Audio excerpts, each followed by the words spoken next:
and after installation I launched this application. On after launch now you will be getting this screen.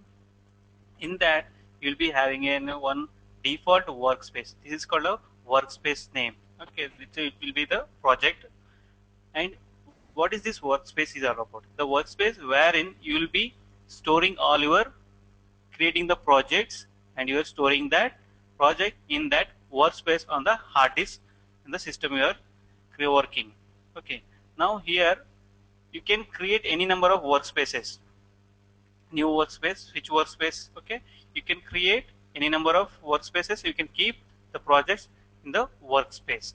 Whenever you access that workspace or you switch the workspace, whatever the projects which are available in that workspace, those will be displayed in the SOAP UI. Workspace is nothing but allocating a some place to store something. Okay, now just how to create a new workspace is just I will do is go to the file, go to click on a new workspace. It will be asked you to enter the name of the workspace that you want to name. So I will name with something like this SOAP demo. Okay, on clicking OK, it will ask for a place where you want to create this workspace. And moreover here the workspace will be created with a .xml file. Here you can see this one, right? Workspace, whatever the name which I gave in the window, it got appended with the workspace.xml. Okay, so I'm storing that one in the folder called demo on the hard disk. It got saved. Okay, now after creating a workspace, we are going to add the projects. This is the agenda for the today. Okay, after adding the project, so we will create the request for the project operations. We will generate the test suite, and we will create the test cases, and we will look for the test step. First, we will understand each and every feature of the tool. Then we will go with the project creation and all. Here, the new SOAP UI project you can create from here. Okay, by clicking on the SOAP new UI project, or you can import the project. The import in the project means again you will be having an project in the .xml format only with the .xml file. If you have that one, you can import that project using this one. So there you will not be getting the name. So here in this one new, when I clicked on a new project, no new SOAP UI project, you are going to create the new project. Okay, you are going to create the new project. But in case of a import project, what you will be doing, you will be accessing the project which is already there in the hard disk. Okay, so it will pull all the test cases projects which are available in that project, and the import the packet packed project. If it is in a zip or another RAR file, that will be imported. And the remote project, if it is residing somewhere else in the other system, in the somewhere in the network, that you can import from here. Okay, even you can rename the workspace, or you can rename the projects which you created under workspace. Okay, this is we saw how to create a new workspace, and this is a switching between the workspaces. You will be having multiple workspaces which you created on the hard disk. To switch it, you click on it, so you will be selecting the previous this one.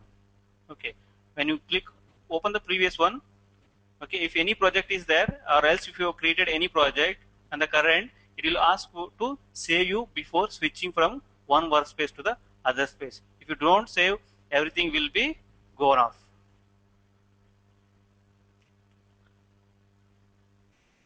And save here is the one more preference. The most important thing is the preference. Here you will be having lot many settings that you need to do according to your testing requirements. Okay, here we are morely concerned about this global properties. Okay, this is a global property section where we will be creating a properties, and we are going to store the values. Those the properties which are created under this section can be used across all the projects which are created under the project and the test suites available in the project. That means it's a global name. The naming itself says that it's a global for the all the projects or test suites available in the workspace. Okay, and these rest all comes under the load testing. Okay, we don't have to worry about that one. And this is a, and I will show everything later part in the as the class progresses. So we are much worried about only this part. Okay. And if you in the WSDL setting, if you want to do any changes in that WSDL file which are going to load, so that I can do here in the WSDL settings. Okay, so these all comes under project only while working on, but it's an optional field where you can edit it before creating the project. Okay, now we'll go and create a new SOAP-AI project. Okay, before that I'll make you sure that I'm going to use this project. Okay, this WSDL file here which I mentioned, sample WSDL file, soaptestparasoft.com store one WSDL. So what this WSDL, this service is offering for us now, what this service is offering, what this WSDL is located in the UDDI now. I understand that this is this the service, the service which is offering by this registered in UDDI, and we are accessing those operations, the features, the services which is offering by the store one. No, those are available in the service one. Okay, and we are accessing those operations using this URI. Okay, and it has got these many operations like get item by ID, get item by title, place order. Okay, so everything is literally explained over here. What is the parameter for the input method? This is the input. These are the methods for this method. What is the parameter and what is the description? Here returns the book entry given by the item ID. Okay. So here is the one operation. We have the one SOAP request XML. Okay. So in that we are going to pass the item ID value to retrieve the item details. Okay. Here this is the book supplier. This SOAP is the store one is the book supplier service with the MySQL database backend, include the total of 6 book items. Okay, this is a bookstore. This bookstore has got these many methods. Each method has got different action to perform. Now we will see creating the project. Okay, we'll go here. Okay, click on a new SOAP-AI project. You can give the name of your interest here under the project name, and you just paste the WSDL file which you have with you. And when you create, when you paste it, this first will be defaultly checked. It says that create sample request for all the operations. So whatever the operations which are available in that web service which are accessing to the WSDL file, so we are saying that create a sample request for all the operations which are available in that one. Okay, else, and directly we can create a test suite also. Create a test suite for the imported WSDL or a WADL. The WADL is with respect to the REST or REST services. Okay, this WSDL is for the REST services. Or else you can create a web services simulation of the imported WSDL. Okay, and this the add REST request will be, this option will be enabled only while working on the REST based web services. Okay, now first we will create this one by clicking on OK button. On clicking on OK button, what is this? It communicates to the pointer, the endpoint URL, and it retrieves all the operations which are available in that web services. That web service is located using the WSDL file. Now it has got these many number of operations, and as we instructed, each operation has got created with the one request. So while creating the new project, we instructed, right, create a request, create a sample request for all operations. These are all operations: add new item, confirm, get item ID, get item ID by title, get pending orders. These are all the operations, and we instructed the tool that create a request for each operation. this is how we can import the WSDL project or create a project. Even if you want, you can rename this project. Okay. And to generate the test suite, what it will do. So before we go and create the test suite, first we will understand what a request will be having. So since it's a the request will be of a always when you import or create a project with respect to WSDL file, it will be having only SOAP request. It will not have any other request like Groovy, JDBC like that. It will be having only SOAP request. Okay, with an operation. So it is the operation says that add a new item. When it says that add new item, to add a new item, what and all it is required for that project. So it is asking for these many elements to be entered to add an item for the bookstore. Okay, these are the item IDs. You need to pass these many number of values to create an item in the database. Okay, and so it is a SOAP based XML request. Here if you see, as I told, the first element will be the envelope, the second is the header, which is optional. Okay, here it got closed. Since nothing is there, it is started with here only and ended here only. Okay, as I told in the class yesterday, the header part is optional. And the body is the must, which carries the message with the values. So it is carrying the item ID, title ID, and quantity in the stock, price, ISBN number, some identification, okay, publication date. Okay, now these things, authors, publishers, and all. Okay, but before you pass the values, you need to understand what kind of values I need to pass into the respective element. Okay, here in the document we says that what is the method here? Get item ID. Here is the ID is nothing but a integer. Parameter is a integer. That means in the ID section you should pass only numeric values. You should pass only numeric values. If you pass other than numeric, it may not get generate the item. Okay. And what is the title? It's a string. You can pass the string value. And if you see the quantity in stock, again, what is that quantity in stock? Here it is been not described. Again, it's a int only. The quantity will always be in the integer only. And the price item it is, we can give with the values or with the URI and ISBN number. So ISBN number, if it is described here or not, we'll see. No, it is not placed over here.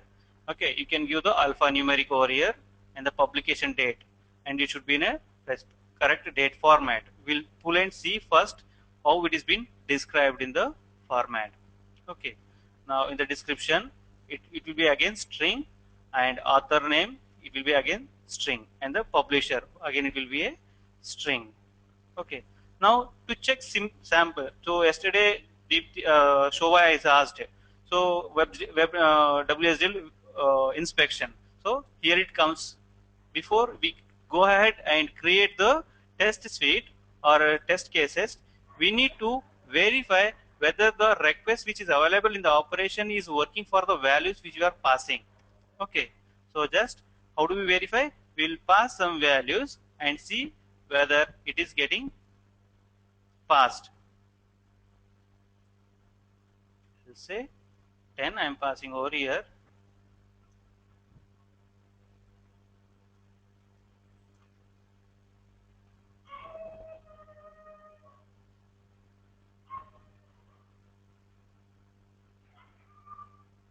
So we need to check what is the correct date format.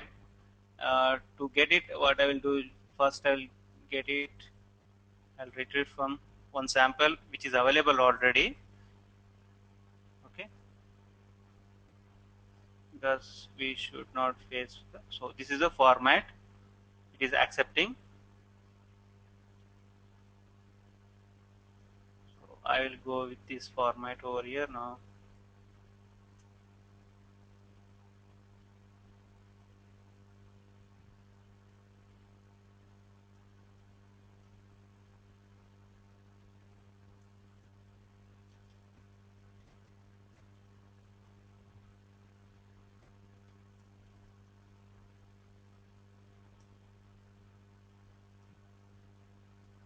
So I have passed the values here. Now I'll click on the run button. This is the run button to submit the request. Okay, I got and submitted, and I got the value over here. This item got created here. You can see whatever the values which you entered while creating the item ID, so it got created. So to verify that one, what we can do is we can again enter this, take the item ID and pass that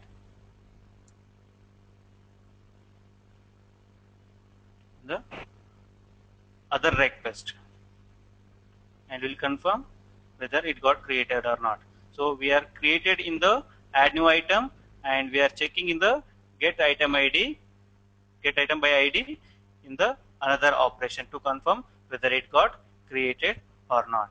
Okay, so now we have done the inspection of the WSDL, stating that it is working fine for the values that we passed.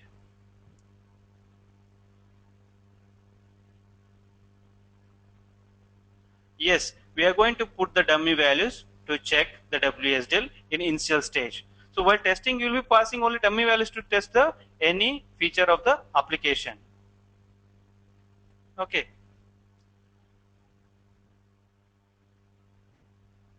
So anyway, we are not going to put any real values while testing also. We will be putting only dummy values according to our requirement. It's an integer or a string or a float, anything, or a alphanumeric, based on that one.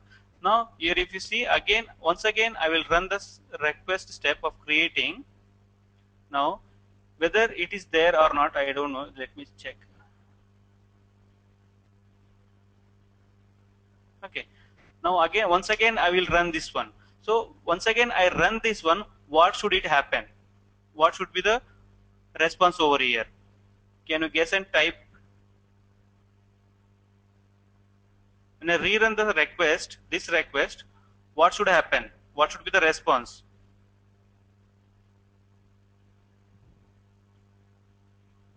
Whether the new entry should be created, yeah, whether it passes or fails. No, only two possibilities will be there, pass or a fail. You tell me the one option, whether the response will be there, so whether item will be created or not.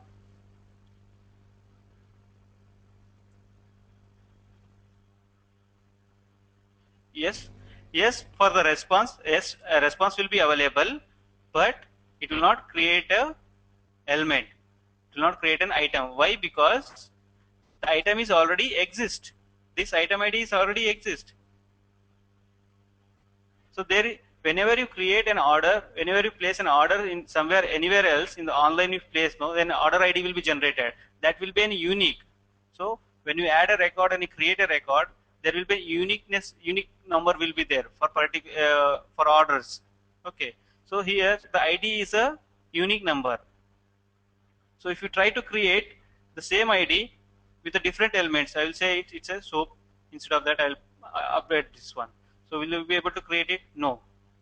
So it will say that the item already exists. An item with item ID is already exist. That means the WSDL has the validation part also. It has got a validation part. And in the SOAP, we have seen a one fault element. Yesterday I told you, right? One fault element will be there. That fault, this is the that fault which describes when a response fails. Okay. Are you clear about that SOAP elements now? Envelope, header, body, and the fault section.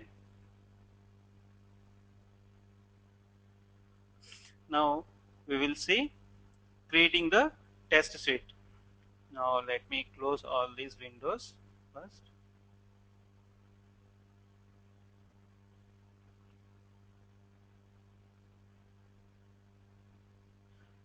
How to create a, so these are all the operations with the request. In each operation has got a one request.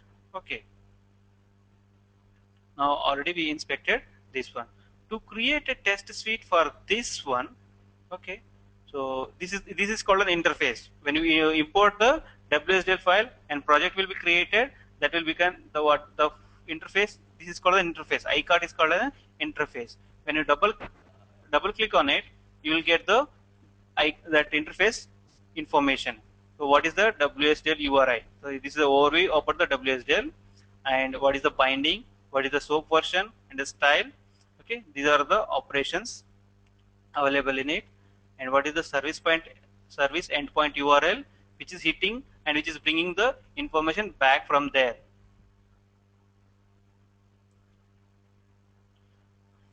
Yeah, 1 minute.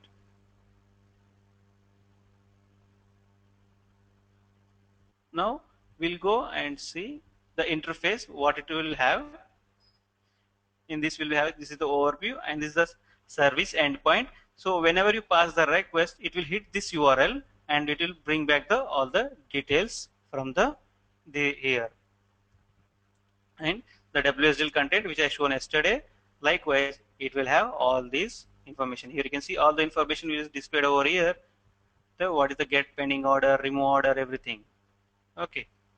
Now it has got a schema, message, port types, binding, services. So only these only are explained in the document which I shared.